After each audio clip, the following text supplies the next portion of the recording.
A Boolean tries to impress a Dabo girl by wearing a toupee. Sometimes with betazoid beasts, you can actually sense their thoughts. And a weird alien lady teaches Jake about magnums. Hey, everybody, and welcome to the 7th Rule with Cirroc Lofton. Oh, yes, magnums. Very good. That it was Baal magnums or something. Ferregnum magnums or something. Foramen magnums.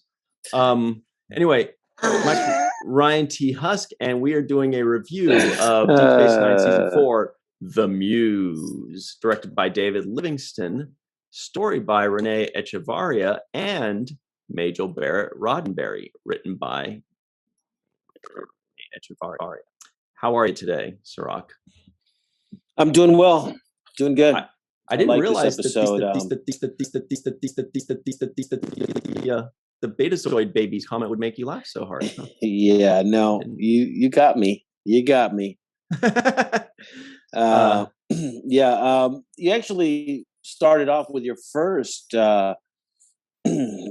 quiz question of the day, or trivioid of the day. Was my first note, which was a Boolean tries, which was the first note of the first line of the episode, right? A Boolean tries to impress a Dabo girl by wearing a toupee. I thought that was a funny, clever line that caught my attention as well. Mm-hmm. Yeah, I kind of wanted to just say all three Jake Sisko lines because he's there's always the power of threes. They always put things in threes. So it would have also been cool to just do all three Jake Sisko lines. But I had to go with that other joke. I had it didn't even cross my mind until you said it. I wrote it down because I was like, what are they talking about? Yeah. The focal point for the bioelectric field and the Ferengi. Magnum. Yeah. Plus, I couldn't understand what she was saying, so you probably were watching with the subtitles, so you were able to read it. I had to rewind it a few times just so I could hear it. Yeah, just to make sure. Is that we know, or are they just making something up? Who knows? Maybe it's a real thing. We've got some doctors on our team, so we could ask them coming up. There's so much good stuff in this episode. There's so much fun stuff to talk about. But before we do, I want to give a shout out to our friend Eve England out in Wales. She's awesome. We love her, and we hope you feel better soon, Eve. We'll see you back in the free for alls very soon. Right? Eve's best. She's the coolest person. Get well soon. We love you. And the other one is our friend, Mr. Michael Kenyon Rosenberg, who is one of the main cogs in Virtual TrekCon, as well as my co-host on Falling Tower. And he is still suffering from kidney kidney disease. Same situation as our good friend, Mr. Aron Eisenberg, doing the exact same dialysis that Aron was, peritoneal dialysis. And he has been on the waiting list for a donation. Now, they say that they told him it was going to be about 3 to 5 years. He's currently on the 6th year. So it's time to get this man a kidney. We will include the links in the description box below. Please help him out. He's a great dude. We love him. He's extremely talented, and we don't want to lose somebody that amazing in our lives. So shout out to Michael Kenyon Rosenberg. Okay. Absolutely. We may have a little bit of audio difficulties. I don't know if those were kicking in then strong, but just if anybody's listening out there that wonders, like, if we have like a delay in what we say, it's because there's a little audio weirdness going on today because of the rain in LA. Yeah, a little bit of audio weirdness, but definitely prayers go out to Michael Kenyon Rosenberg that he gets his kidney. He's been waiting long enough, and such a good guy. Right on cue, your audio went out. I think you said prayers go out to Michael Kenyon Rosenberg, right? Yeah, I was reading lips. I did, and that's really the point. Yep, we wish him the best, and he's been waiting long enough. Your audio went out a little bit right there too. No. I don't know what to say about that.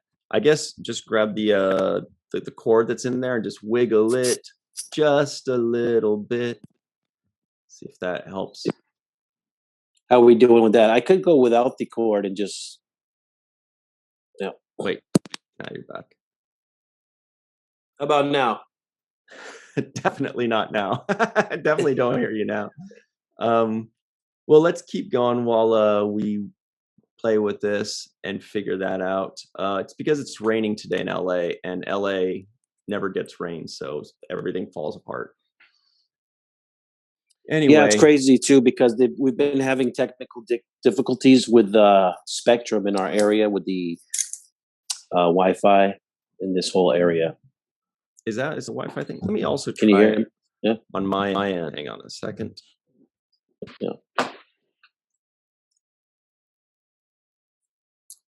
Okay, let's try it like this. Can you hear me okay? I can hear you great now. Yeah. Okay, well, let's try it this way. A little while. We'll do jiggling on both of our sides. People are like, can you guys just talk about Star Trek? We don't care who does it. One of you talk about Star Trek. Okay. So it opens up on Jake Sisko saying his 3 lines that are so cool. And you know, the first thing I always ask you is, do you remember that? Do you remember opening up the script and seeing that you basically get 2 Jake Sisko episodes in a row here? Yeah, I do remember this episode, not so much for the first 3 lines that we're talking about, but for the original version of the script that I got when I first read it. Mm-hmm. It had this woman Onaya, who's a very, really great actress in this episode. I think she does a fantastic job. But it originally was written that Jake, this whole thing would be more in the bed and less in the living room writing down on paper, but more in the bedroom. So that was my first takeaway when I first read the script. Like, oh, okay, this is my first love scene. And I was a little bit nervous about, meeting this adult woman and hopping in the bed with her. Yeah, very adult woman. Very older. Yeah. Older, and I mean, and like I said, I was a little bit, anxious about having to do this love scene, which they eventually rewrote and made it more of this kind of what we saw here, kind of implied sexuality, mm-hmm. but more like this energy, sexual energy. What she was sucking was the energy at this point. Right. That's how they changed it. Do you remember? Yeah, very good, right? It still feels like if I were, whatever you were, 17, 18 years old, I would still feel pretty awkward with these kind of scenes. It feels like these were major hurdles you kind of had to go through where you're like, okay, I knew this day would come and it's going to be uncomfortable, it's going to be awkward. But I mean, because even this kind of scene feels like it would be awkward for an 18-year-old. Like, I know I wouldn't be comfortable with it. Yeah, I mean, it was a little bit, it was very intimate. And there were moments, for example, when she's almost nibbling on my ears in one. I noticed that, yeah. One close up, and when somebody gets that close to you, obviously she was an older woman. Nothing about how attractive she is, but just that she's an older woman. And when you're younger and you're hooking up with an older person like that, your nerves are high, because you're really doing something for the first time where they have more experience at. But she was very gentle with me and very gracious, and it never really crossed any lines. So it was appropriate as far as the acting was concerned. Yeah. I mean, she's obviously a very professional actor that understood the situation. I did want to look her up real quick, just because she had I know why they chose her, because she had a very interesting look. Those eyes were very interesting and a very well. Her name is Meg Foster, I believe. Right, exactly. And I think, if I'm not mistaken, she is also the lead in the movie They Live. No way. Yeah, with Roddy Piper.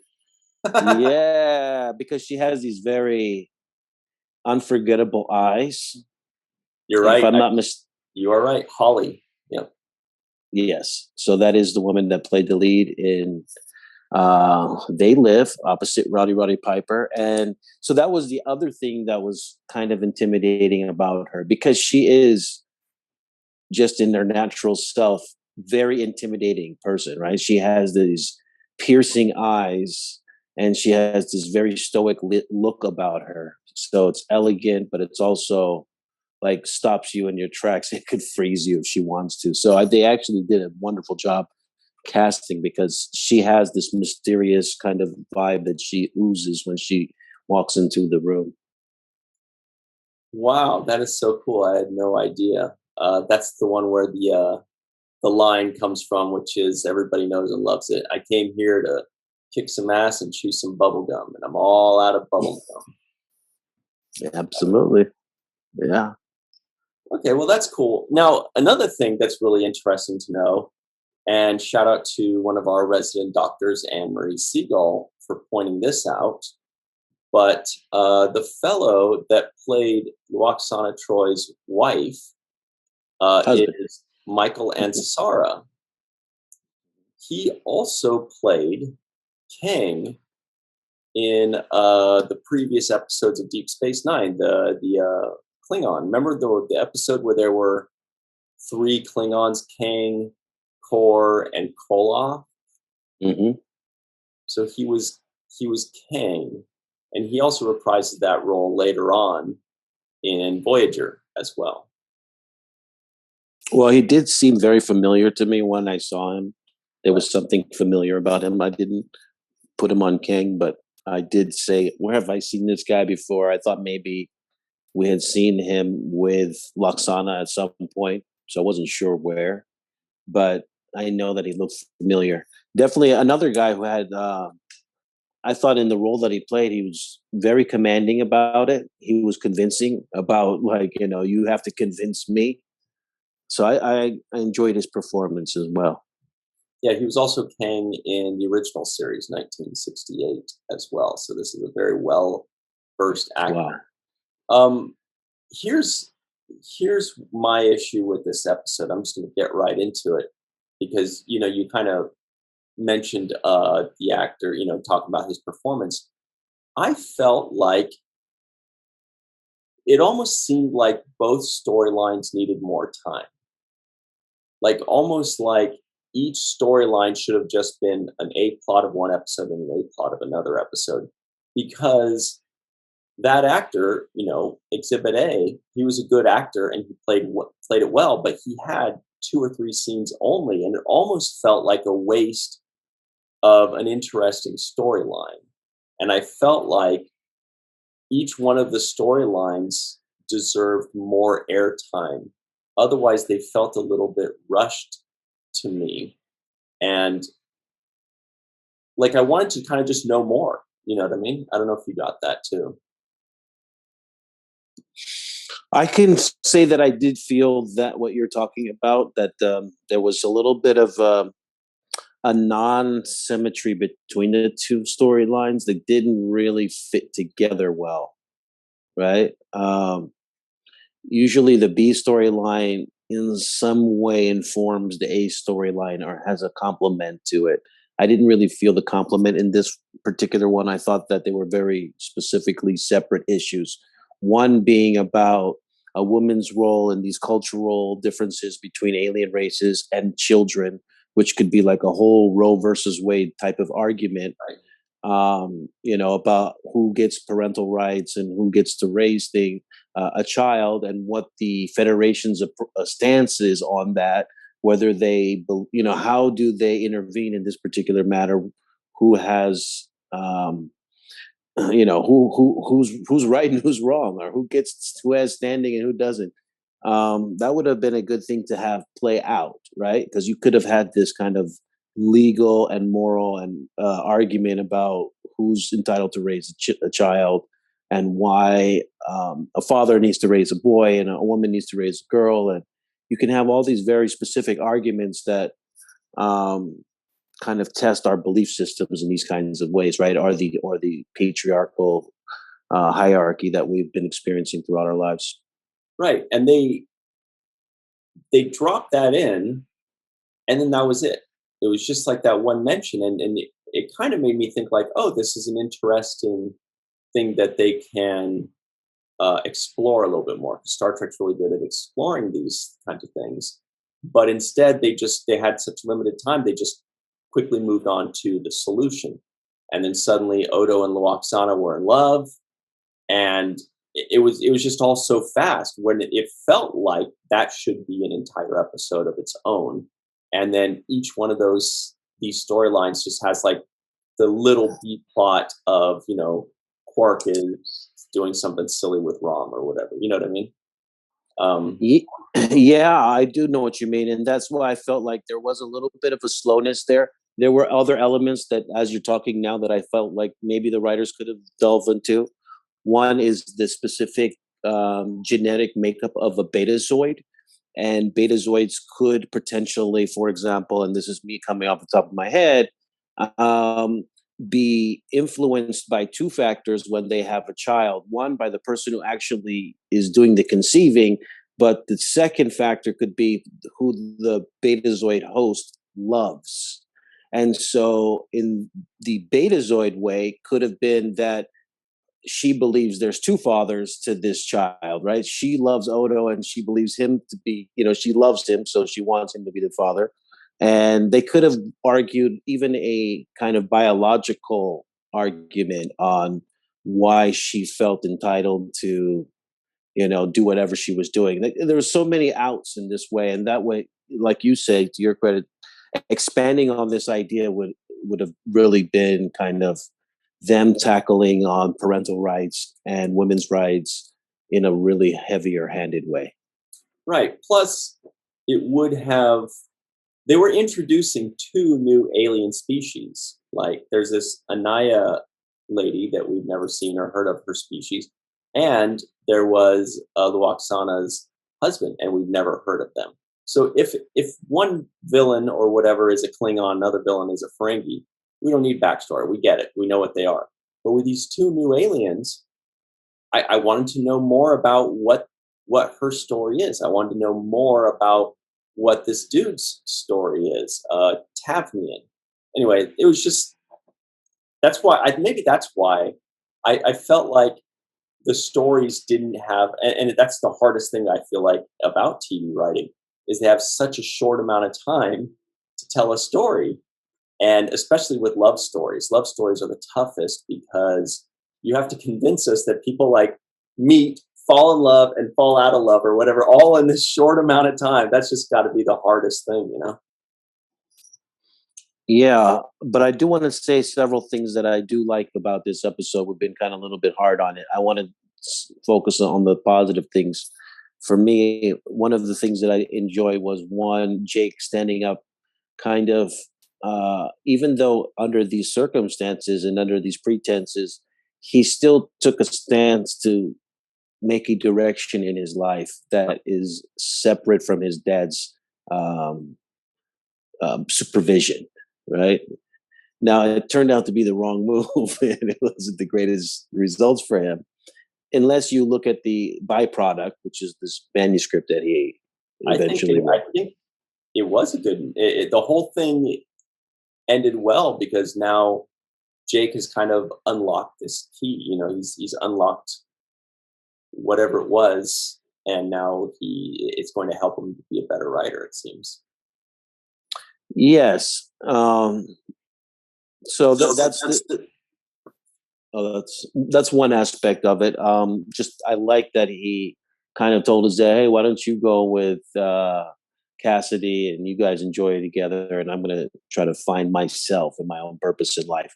And that's really what he's in search of, right? Is kind of his own purpose and his self, unlocking his own potential, essentially. So I like that is what's driving him, is the desire to unearth what he believes is inside of him. Also, you did mention Cassidy. She was one of our non-appearance mentions today. Yep. Yes, she was. You catch Didn't the write others. that down. Did I catch the others? There were two others. One is going to be pretty tough. So one was obviously First Minister Shakar, because he gets all these names all of a sudden. But the other one was Kestra. Kestra was Deanna Troy's sister that died, and Luoxana Troy's daughter that died, of course. And that is the name of Riker and Troy's daughter in Picard, because Troy and Riker named their daughter after Troy's dead sister, Kestra. So anyway, Interesting. Middle name is Oil. So that actually takes me to my next point, which is about Majel Roddenbery, and the fact that she is credited with this story in this episode. That she's also featured in. Well, very good of her to write a story that she's in, which is let's give her credit for being a smart woman on that front. But I want to say that I don't know what her experience is going into Star Trek as an actress. I don't know if she wanted to be an actress growing up or if she ever pursued it, because I don't really know much about her life before Star Trek. But I was pleasantly surprised by how she illuminates the screen when she is on screen. And she's so casually comfortable with herself, and her chemistry with Renee is really good, I think. Yeah. So I just wanted to credit her for being so multi-talented, because she plays the voice of the computer, she's writing, she's obviously part creator of this entire thing, and she's also does a splendid job as far as on screen. So I just wanted to credit her for her contributions. Yeah, that was really cool. When I first saw that her name credited there, my first thought was, is that the only episode she's written? Because that's pretty cool. I thought that was really awesome. She had an idea, she talked with the writers, and she put together a story with Renee Echevarria, and also acted with Renee. Actually, we got to take our quick break right now. I'm going to look her up and see if she's written any others, but I feel like that might be the only one. We'll take a quick break, and we'll be right back on the other side on The Seventh Rule.